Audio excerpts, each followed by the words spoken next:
তাহলে সংগ্রামী সমস্ত মুসলমানদেরকে নিয়ে গোটা নীলফামারী আমরা অবরোধ করবো ইনশাআল্লাহ।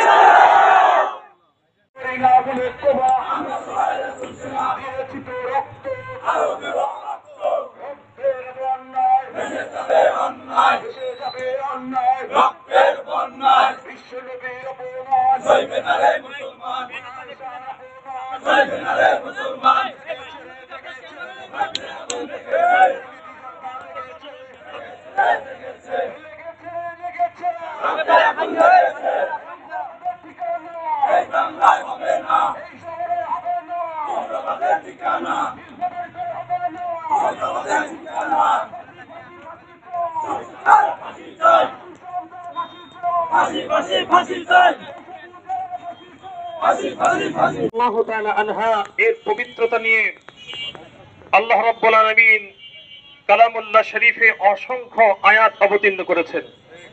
এরপরেও এখানে যে চুচেরা করবে, কথা বলবে, বুঝতে হবে সে বেঈমান, সে কোরআন বিরোধী।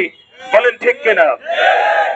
রাসূল করিম সাল্লাল্লাহু আলাইহি ওয়াসাল্লাম তেনার স্ত্রীগণ হচ্ছে মুমিনদের মা, আমাদের আম্মা জান, তেনারা হচ্ছে আমাদের ইমানের স্পন্দন এবং তেনারা সকলেই সাহাবায়ে কেরাম। এজন্য তাদের বিরুদ্ধাচরণ যারা করবে আমরা সইব না। সম্মানিত নীলফামারীবাসী, আমরা লক্ষ্য করছি এই রমজানে ফিলিস্তিনে গাজায় কিভাবে নির্বিচারে মুসলমানদেরকে নিধন করা হচ্ছে। এই 2 দিনের মাঝে প্রায় 400 শিশু, নারী এবং পুরুষ সেখানে শাহাদাত বরণ করেছে। ইন্ডিয়াতে আমরা দেখছি কিভাবে মসজিদ ভাঙছে, মুসলমানদেরকে